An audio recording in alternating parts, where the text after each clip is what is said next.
G'day and welcome to another one of my tutorials in graphic design. Tonight, basically what I wanted to show everybody was a good way of lighting your scenes, uh, particularly more focused towards anime art as opposed to other kinds. I found very often when people try to do lighting in signatures, large arts, and a lot of crap like that, they go for a very straightforward approach, whether it be I'll demonstrate a couple. A lot of people like to yes, like to sort of do a gradient white to black on soft light, which works fine when you first start out in Photoshop, but you really should graduate from that pretty quick. So a lot of people tend to go for this one.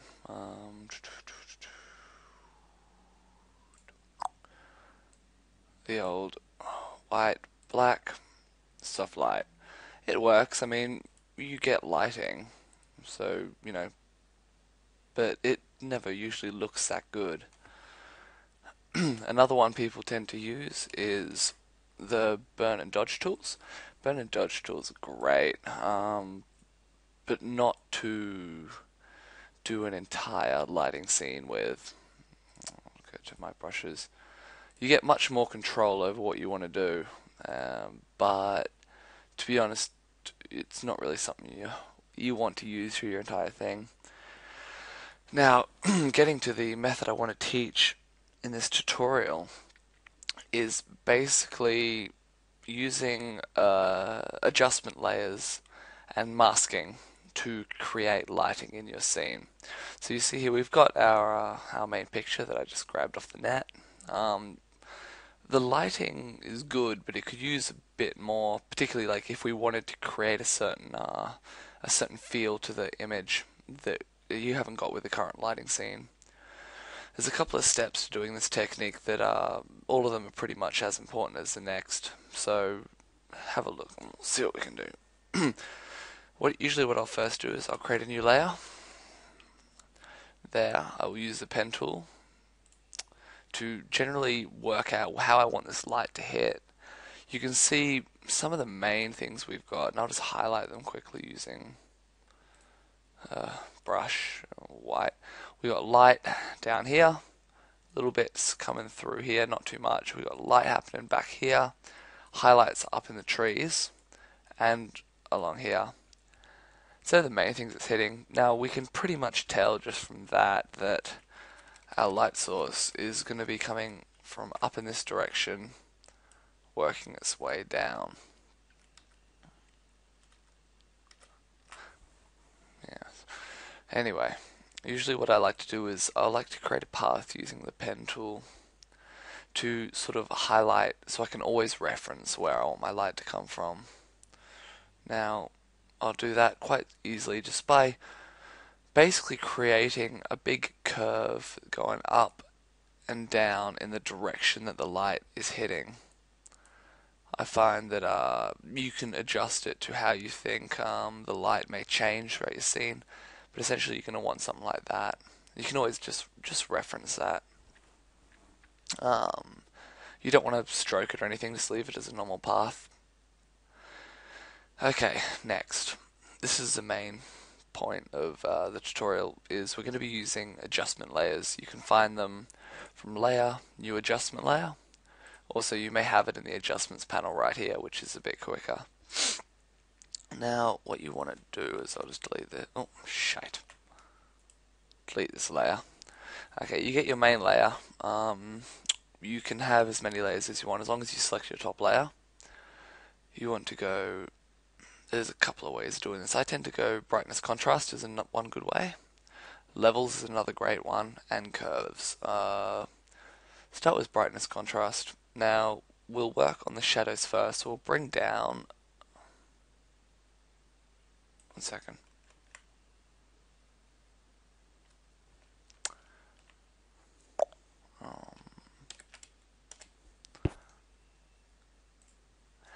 just what we'll do is because it immediately makes a mask, we'll just stroke this really quickly. It's just easier that way.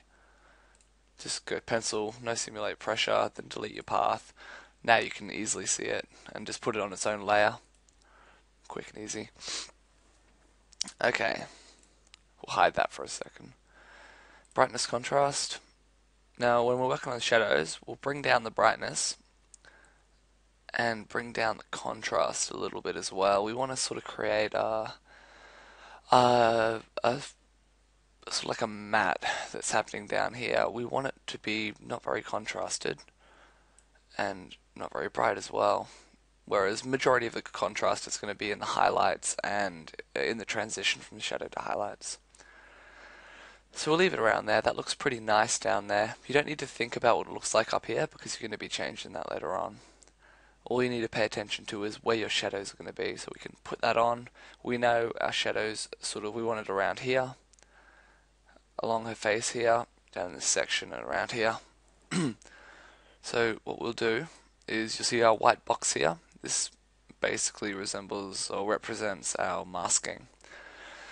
Now when you're working with masking, and we'll click on our paintbrush tool here, go for around a 200 to 300 soft brush depending on size of your image you're working with. When you're working on masking, basically white is going to show the layer, black is going to hide the layer. If you don't know anything about masking, I advise you to check out a masking tutorial quickly, because I'm not going to go into detail in this particular tutorial on masking. I may cover it in another tutorial if I get some requests, I don't know. It's a handy skill to have. Anyway, onto masks. What we want to do is we want to bring up our layer that shows our lighting path. Then don't select the layer, keep it selected on your mask. Make sure the mask is highlighted on your adjustment layer. Now we're going to select black to hide, and judging by where our line is, we're going to basically hide all of this just by going over it with black. You can see it's highlighting it now. Along the rock is another good one. Basically, wherever you see highlights are supposed to be. Remember we had some down there, a little bit over here, a bit of a highlight on her knuckles along here. There's a fair bit of highlighting happening around her here and face. Little bit on her face, not too much. Don't want to overdo it. Alright. And just basically make it look smooth. You don't need to worry too much. Now, if you do any if you stuff up at all and like you accidentally make something bright that you don't think you should, the beauty of masking is you can see there the black sections are hidden, white sections are shown. So if you want to darken something up, simply switch to white and then basically just go back over it. And then if you make that too dark again, you can hide it again using black. I love masks, they're great. Alright, there we go. So there's our shadows done. You can see the differences we made there. Just put it in some dark sort of areas. Alright, next what we're going to do is we're going to pretty much do the same thing. We're going to add another adjustment layer. Remember, you can do this through the layers, new adjustment layer, brightness contrast. We're going to add another brightness contrast adjustment layer. This time we're going to turn up the brightness. You don't want it too much. You want it just a natural bright, and bring up the contrast just a little, not too much. I usually go for around 9. Yeah, why not? Okay, now we're pretty much going to do the exact same thing as we did with the other one. We're going to hide the shadows, keep the highlights. So we've got shadows down here, more down here, a little bit on her face, underside, lower knuckles. You just want to create a nice absence of light. That's the word I'm looking for. Maybe a little bit through, create some depth through the forest by hiding some of the darker shadows there. Darken up her dress a little.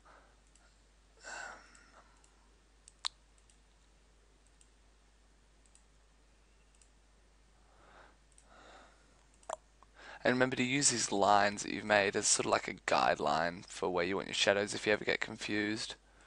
They're handy to have. There we go, that was a quick, easy job, just adding your highlights. Now if it's too bright after you finish, you're not too sure, you can always work with your opacity. You know, bring it down a little bit, maybe around 80. It's up to you, it all depends on how you did your lighting beforehand. There we go, that looks good to me, 76 and 80. Hide up this layer. We can see we've got some nice, fairly nice lighting happening here so far. From here, usually I'll then follow up with levels.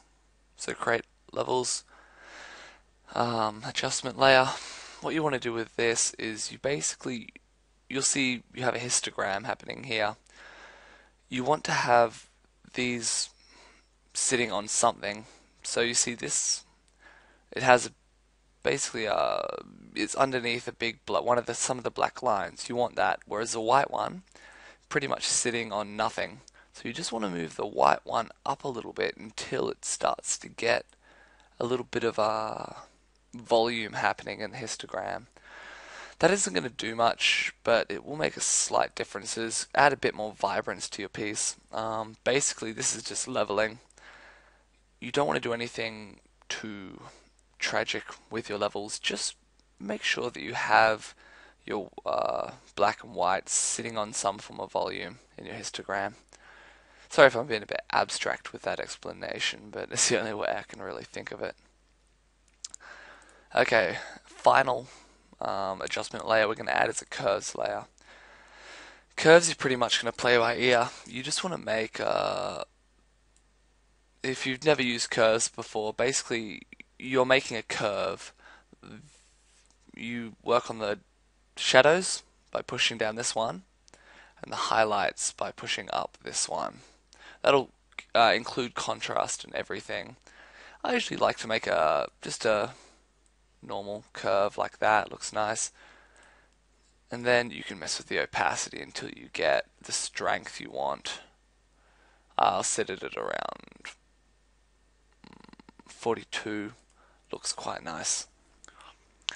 Now that's pretty much it. From there, you can do whatever you want. You know, you can then go in and if you think you want more of a radial thing, you can then go in and mess with your burn and dodge tools. For instance, maybe I want slightly darker areas around here. You can always just burn them up. There's nothing stopping you doing it. Anyway, there we go. This is my method that I use often in my anime work to create more I don't know the word I'm looking for here. Just a better lighting scene in your work. Anyway, I hope you guys liked my completely unscripted and babbling along tutorial. Lots of love from Tessamu.